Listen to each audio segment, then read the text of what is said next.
Right, this video is going to be about self-awareness and something called the mirror recognition test.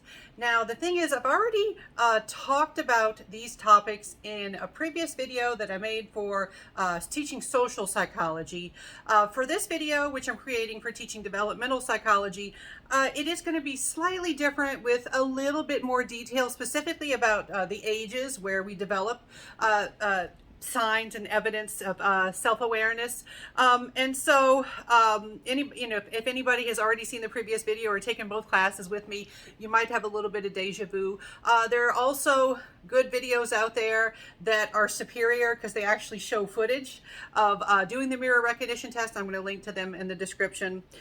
So what are we talking about when we talk about self-awareness? All right, self-awareness is that knowledge, that awareness, that understanding that you exist as a separate and distinct individual, separate from others around you, separate from your surroundings.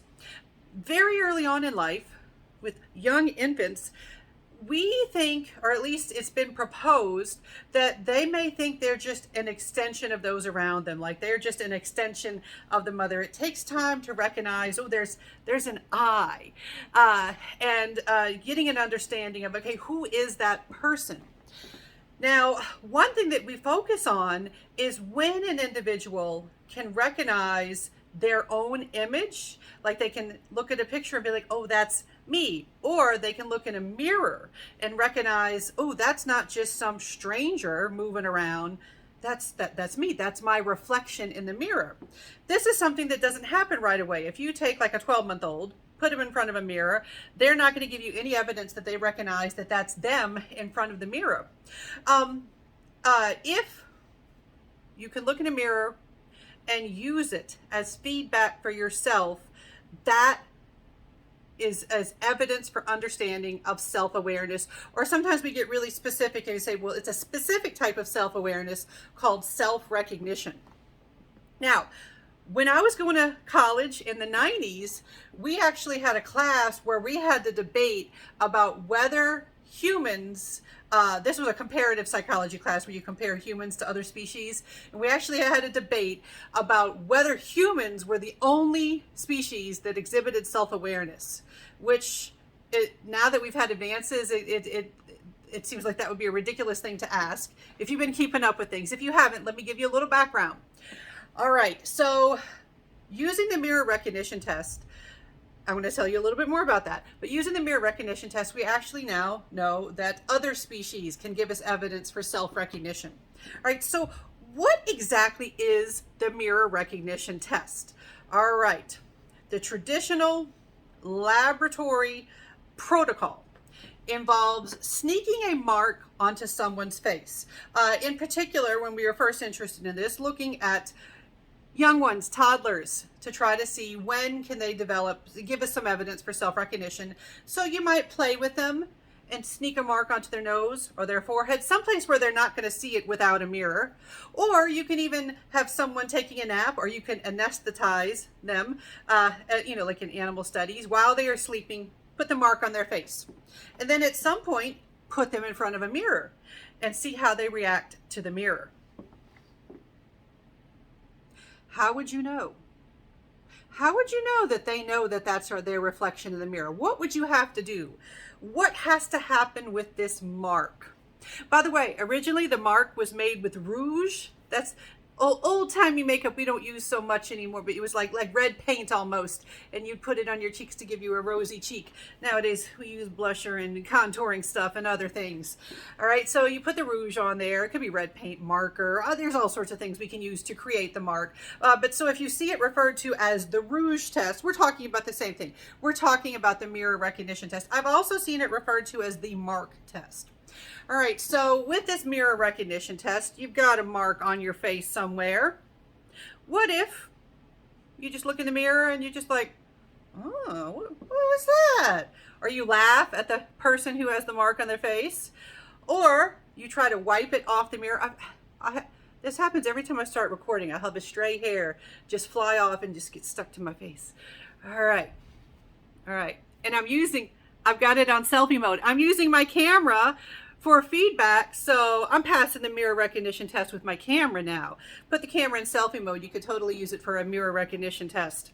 Somebody's probably done that at some point and recorded. All right, so infants and toddlers, they can react in different ways.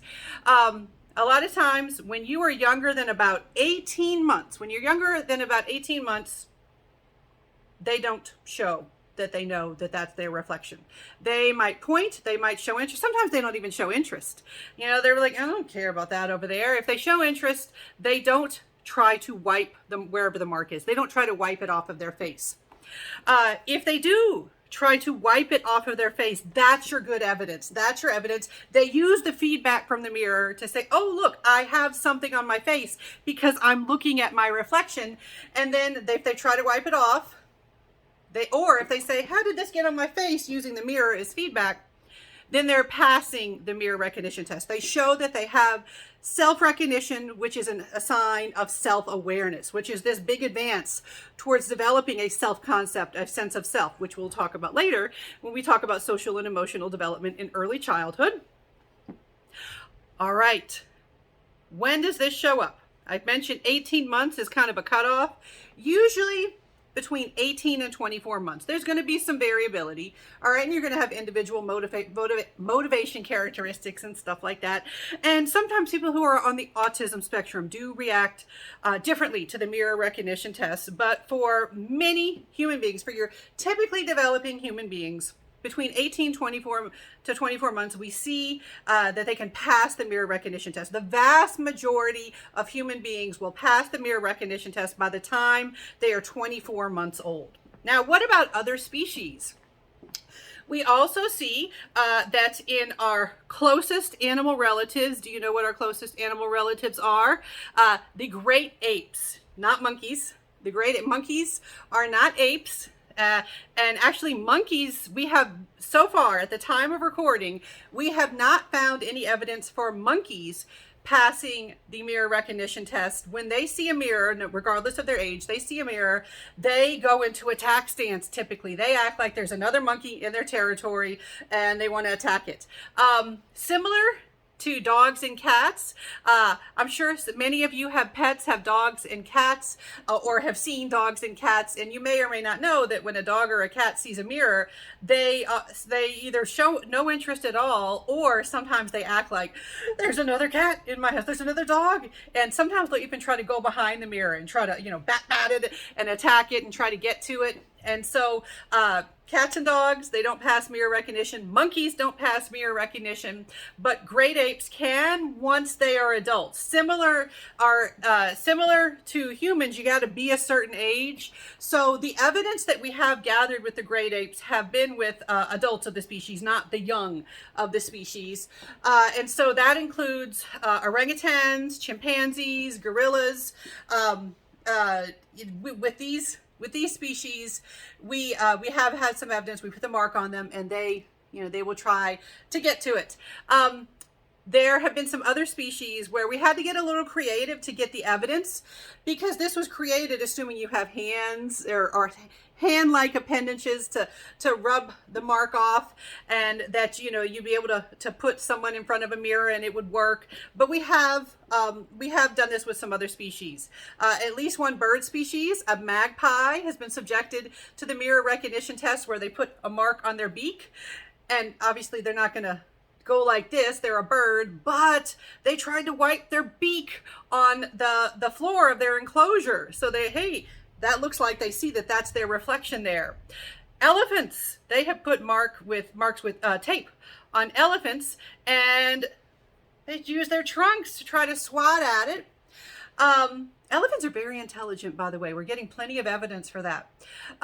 Dolphins. Now, dolphins are tricky because they're underwater. They have to use a mark that's not going to rinse off with water.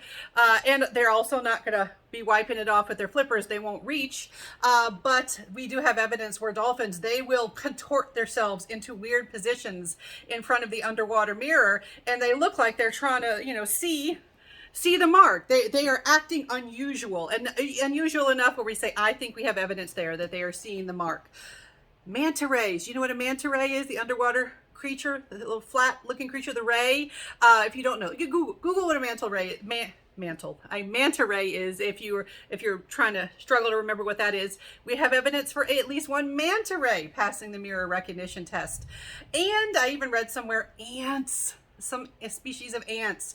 So we are starting to look at more species and getting more evidence that this may not be a uniquely human characteristic, being able to exhibit mirror recognition or self-recognition. So pay attention to more advances. We'll find out more about, when we see this. All right. So, again, why do we care about self-recognition?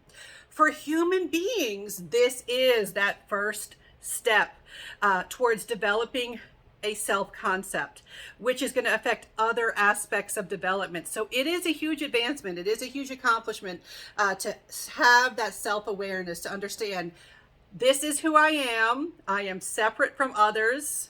That is what I look like. These are huge steps towards understanding yourself.